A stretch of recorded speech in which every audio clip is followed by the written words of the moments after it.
Welcome to West Coast Business Solutions, your source for bookkeeping tips, tricks, and tutorials. Hopefully you will find our resources helpful and informative, and stop by often to find answers to your bookkeeping questions. On your screen, you'll see a time card that I need to process. In the job number column, you'll see multiple jobs, and across the top of the screen you'll see multiple job types.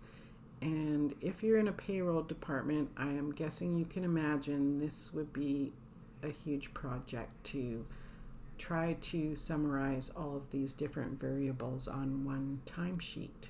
So what we're going to do in this video is use this time card to summarize the totals for each job by job type and give a total for entering into your payroll system.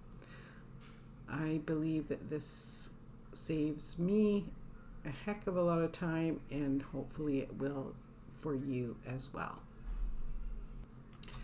Okay, so I have supplied the sample of the employee that has a time card, and the time card contains several different work functions as well as different job locations. And anybody that does payroll, as you can imagine, this is quite a task to summarize it all. So we're going to enter the time card that was displayed into this worksheet and show you how the calculations are done for you if you have a complicated timesheet of this type. So here we go. So I'm just going to go through and enter his time card, and then we'll go over the summarization. So the date is 5/26, and the job name is 2195, and the work performed is AGH2O. Hours is 8. Next day he has 5/27, 2025. Job again is 2195. Job type is AGH2O, and hours is 8. Next day is 5-28-2025, 2195 again, AGH2O, and the hours is 6.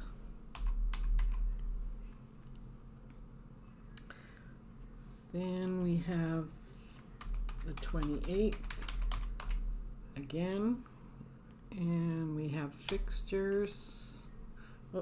Job number 2183, and it's the work performed was on fixtures, and the hours are 2.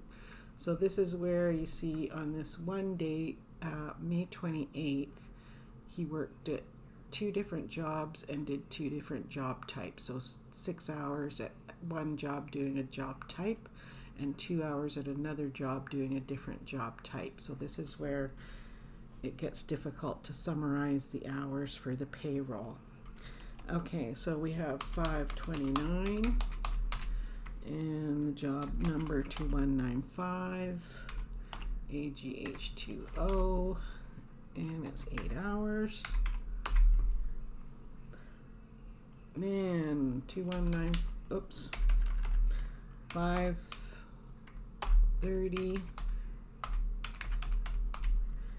2195, and then it's underground H2O, which that's the first time they've worked at that job type for 4 hours. And on the same day, 5/30/2025, same job but a different job type, which was AG Sani, and that was 4 hours. Then we have June 2nd, job 2195, AGH2O, 8 hours. And we have June 3rd,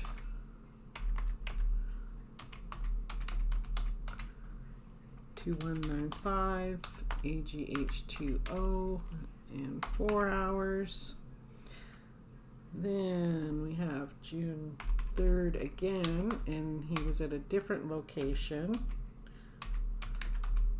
Oops, sorry.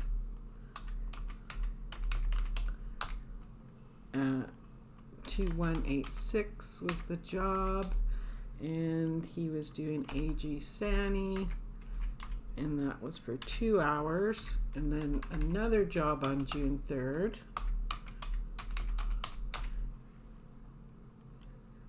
or not another job, but the same job, different type of work. So 2186 was the same job, and they did AGH2O. So that was 2 hours. Then the next day was overtime. So this is June 3rd because they already worked the 8 hours. So this is now overtime. So it's 2195, AG Sani, and then we're going to enter into the overtime of 1 hour.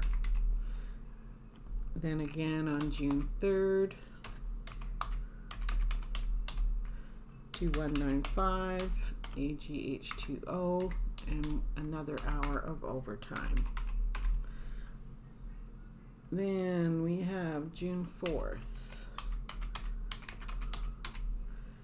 is 2186, and the job type was AG Sani, and the amount was 4.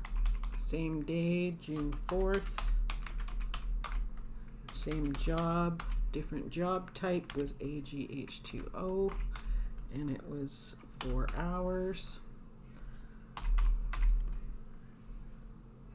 June 5th, job 2186,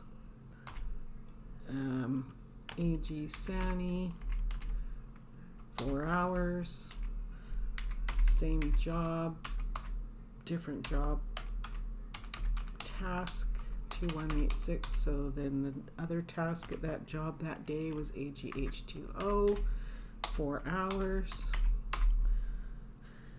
And the final one is June 6th,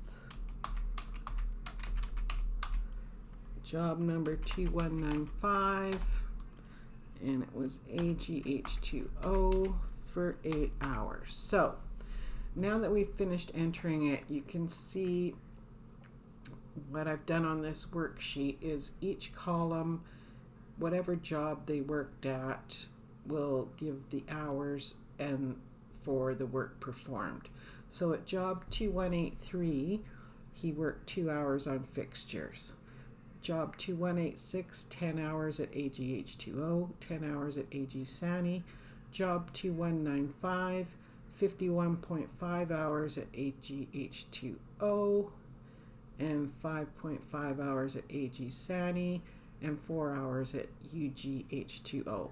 The total of each job hours are located at the bottom, and then the job types are at the end column here, which gives a total of 83 hours, which is on this sheet. We've got 80 hours regular, 2 hours overtime times 1.5 brings you up to 83 hours total. And as you can imagine, this is a difficult task unless you're having a worksheet perform the calculations for you with so many variables with the job locations and the work performed at each location, as well as the regular hours and the overtime. So if you have a complicated task like this one, please feel free to contact me at any time, and I can see if I can help you solve your calculation problems with payroll or any other business task. You can visit me at westcoastbusiness.ca. Thank you so much, and have a great day. Thank you for visiting West Coast Business Solutions, your source for bookkeeping tips, tricks, and tutorials. If you have any bookkeeping questions that you would like answers for, feel free to leave a question in the comments section and we would be happy to help you out. If you found this video useful, please hit like and subscribe. Have a great day.